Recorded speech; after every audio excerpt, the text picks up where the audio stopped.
خب سلام. تو این سری ویدیوهایی که میگیرم قراره یک آشنایی کلی با نرم افزار AGS داشته باشیم. حالا یک چند تایی هم شبیه سازی انجام میدیم و آرنج‌های مختلف رو بررسی میکنیم توشون. البته مثلا نرم افزار کیدنس هم حالا اگه از خانم دکتر بپرسیم اجازه دادن میتونیم استفاده کنیم. کیدنس هم تقریبا شبیه همین AGS ولی خب چون ما داریم AGS رو درس میدیم بهتر از همین استفاده کنیم. ولی خب فکر کنم از LT Spice مثلا H Spice نمیشه استفاده کرد برای شبیه سازی مثلا هارمونیک بالانس. بر همین لازمه ADS رو نصب کنید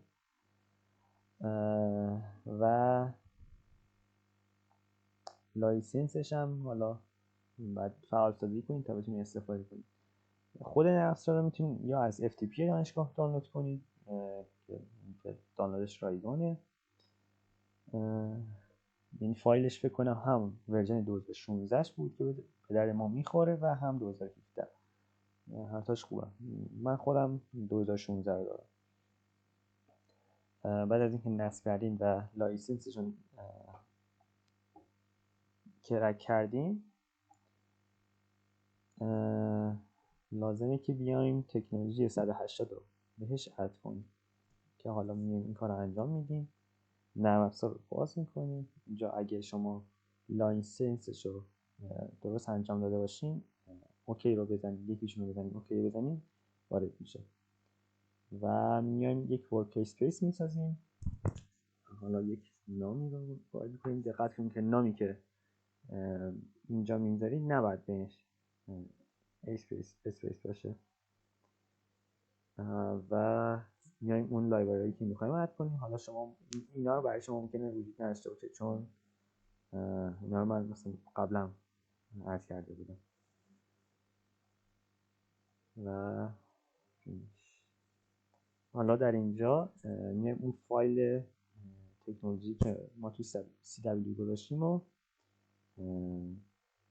جا انتخابش میکنیم. فایل زیپش رو میزنیم و حالا همین مثلا ورک اسپیس به عنوان دایرکتوری انتخاب میکنیم تا آنزیپش کنه و بعد از اینکه آنزیپ کرد do you want to add yes میزنیم و در اینجا ادش کرد. حالا لازمه یه شماتیک بسازیم مثلا question 1 و شماتیکمون هم ساخته میشه.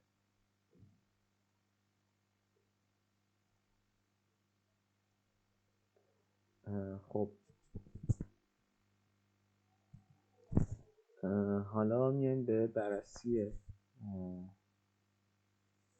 قسمت های مختلف ADS میپردازیم.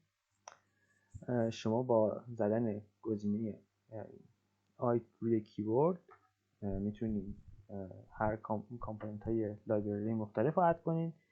اگه اون لایبرری TSMC HiJRF رو درست اد کرده باشین اینجا باید بتونید ببینید. حالا وقتی میزنین روش مثلا ما معمولا از انماس 2 ولت استفاده میکنیم، انماس و پیماس 2 ولت. حالا مثلا میزنیم این وارنینگ ممکنه براتون میاد فکر کنم به خاطر اینه که اون کامپوننتش رو اینکلود نکردیم. اگه بیایم تو این قسمت این کامپوننت پلت رو توی این ویلو گزینه‌اش رو تیک بزنید و اینو اد کنید. برای اینکه بخواید شبیه سازی کنید حتما باید این لایبرری اینجا اینکلود کرده باشین وگرنه براتون انگار یه اروری میده که مثلا باید مدل رو تعریف کنید. ناره و مثلا تو اینجا توی همین کامپوننت پلت شما میتونید حالا المان‌های دیگه رو انتخاب کنید. مثلا تو این قسمت لامپ کامپوننت این المان‌های ایدئالمون قرار داره مثلا خازن و چه میدونم مقاومت و سل و ما معمولا یا با این کار داریم یا با همون TSMC 18 و بقیهش هم یا مثلا با این تایم دامین سورسز یا فرکانسی دامین سورسز و این سیمولیشن هایی که قراره ما هر کدوم به ترتیب بیایم مثلا اد کنیم و انجام بدیم روی اون دیزاین. این چند تا هاتکی دیگه ای هم که مهمه، یکیش مثلا کنترل W که شما میتونید باهاش وایر بکشین، البته اینجا هم هستش روی منوی بالا ولی خب این راحت تره. و یکی هم مثلا کنترل آره که شما اگه مثلا یک المانی کلیک کرده باشه انتخاب کرده باشین مثلا موقع اد کردن کنترل آر رو بزنین روتیت میکنه. و حالا مثلا اینجا میتونید یک پین اضافه کنید مثلا وی اوت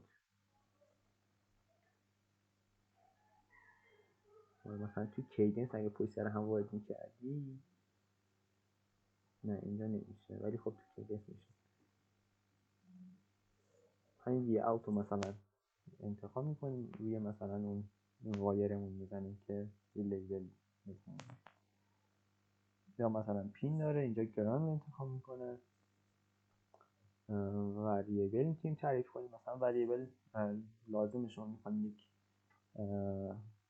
پارامتریک سویپ بخوایم داشته باشیم لازم اول وریبلش رو تعریف کرده باشیم تا بتونیم رانش کنیم.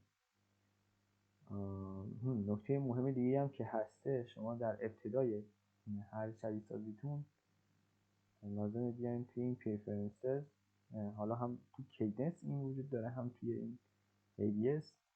البته کنم توی ADS لازم نباشه ولی خب بد نیست انجام بدید. مثلا این اسنپ اسپیسینگ رو دیگه 125000 می‌ذارین صفر 625 حساب تا این اسپیسینگتون کوچیک‌تر بشه، دقیق‌تر بشه، بتونید راحت‌تر المانا رو جابجا کنید. و نکته دیگه ای که مهمه، مثلا شما میخواین یک شبیه سازی انجام بدین برای یک هومورکتون، حالا برای سال‌های مختلف میتونید از اینجا اکسپورت کنین، فایل IFFی بهتون میده که میتونید اونو آپلود کنید تا مصححتون راحت این شماتیکتون رو ببینه.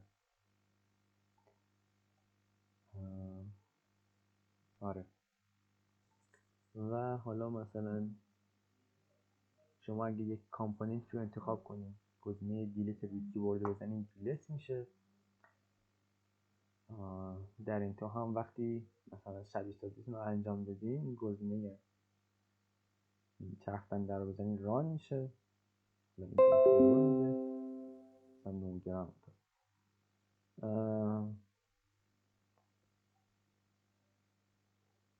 آره.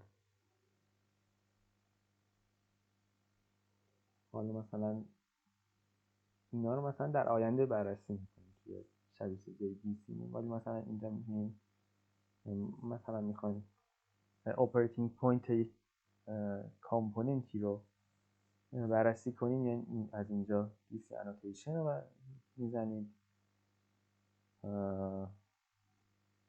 دقیقا مثل کیدنس، یعنی کیدنس کار کرده باشیم دقیقا مثل همونه.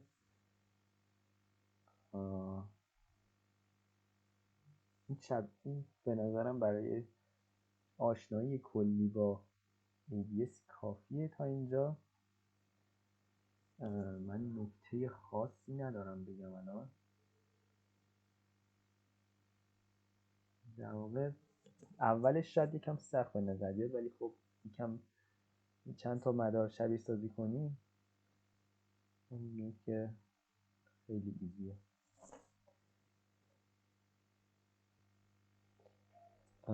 نکته دیگه هم که هستش، من 2 تا فایل PDF توی CW قرار دادم که انگار یوزر گاید هایی هست که شما میتونید، حالا اگه حوصله ندارین ویدیوها رو ببینید میتونید از اونها استفاده کنید و به نظرم با همونا کارتون راه میفته خیلی سریع.